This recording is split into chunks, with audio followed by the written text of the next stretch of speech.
Doctor B.R.. Ambedkar Konaseema జిల్లా ఆలమూరు మండల rice millers association ఆధ్వర్యంలో ఎమ్మెల్యే బండారుకు ఘనసన్మానం. ఇటీవల జరిగిన అసెంబ్లీ ఎన్నికలలో కోనసీమలోనే అత్యధిక మెజార్టీతో ఘనవిజయాన్ని సాధించిన కూటమి ఎమ్మెల్యే బండారు సత్యానందరావుకు ఆలమూరు మండలం రైస్ మిల్లర్స్ అసోసియేషన్ ఆధ్వర్యంలో గజమాలతో ఘనంగా సత్కరించారు. ఈ కార్యక్రమంలో రైస్ మిల్లర్స్ మాట్లాడుతూ గత ప్రభుత్వంలో రాండం విధానాన్ని ప్రవేశపెట్టడంతో రైతులు తీవ్రంగా నష్టపోయారని పలు సమస్యలు ప్రస్తావించడంతో ఎమ్మెల్యే బండారు సత్యానందరావు మాట్లాడుతూ ఇప్పటికే 1000 కోట్లు రైతులకు ధాన్యం బకాయిలను విడుదల చేశారని మిగిలిన సొమ్ము తొందరలోనే విడుదల చేస్తారని, ప్రభుత్వం నుండి రైస్ మిల్లర్స్కి రావాల్సిన బకాయిల గురించి ముఖ్యమంత్రి, ఉప ముఖ్యమంత్రి సంబంధిత శాఖల మంత్రులు, అధికారుల దృష్టికి తీసుకువెళ్లి రైస్ మిల్లర్స్కు రావాల్సిన బకాయిలు త్వరితగతిన వచ్చేలా కృషి చేస్తానని బండారు హామీ ఇచ్చారు.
తీసుకెళ్తే బాగుంటుంది సత్యానంద గారిని కోరుకున్నా.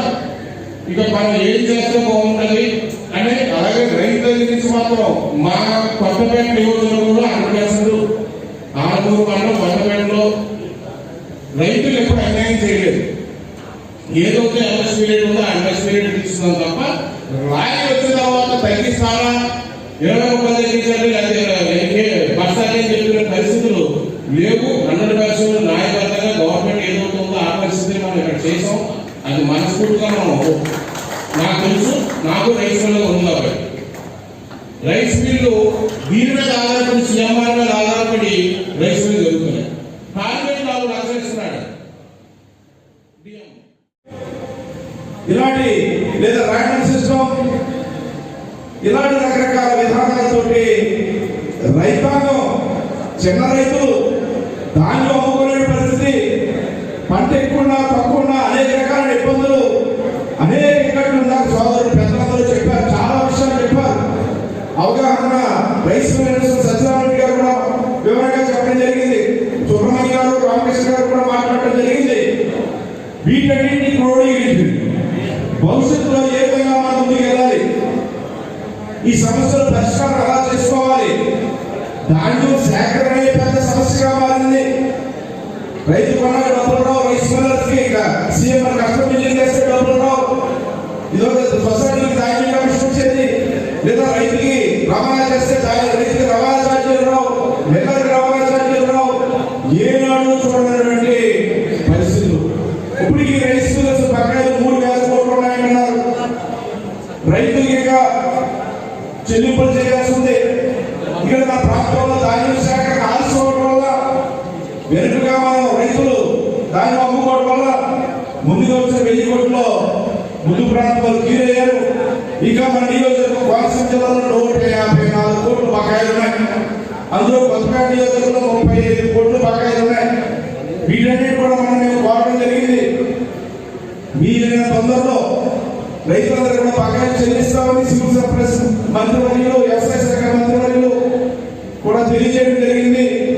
తొందరలో రైతులకి ధాన్య బకాయిలు చెల్లించడం జరుగుతుంది.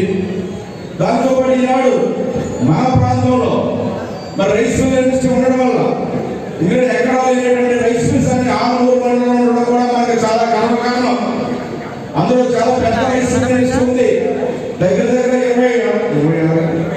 26 రైస్ మిల్లు మన మండలంలో ఉన్నాయి. ఆలమూరు మండలానికి పూర్వ తాలూకాగా రైస్ మిల్ ఇండస్ట్రీగా ఉంది. బాయిలర్ రైస్ మిల్లే 17 మిల్లు ఉన్నాయి. ఎక్కడైనా తడిచిపోయిన దాని ఉంది, ముక్కుపోయిన దాని ఉంది, వర్షాలు తక్కువగా ఉంది అంటే కాపాడవలసింది రైతులే. రైతుకు రూపాయి నష్టం లేకుండా గిట్టుబాటు ధరకి, మద్దతు ధరకి మిల్లులు కొనుగోలు చేసి మన ప్రాంత రైతాంగాన్ని ఆదుకోవడంలో మన మిల్లర్లు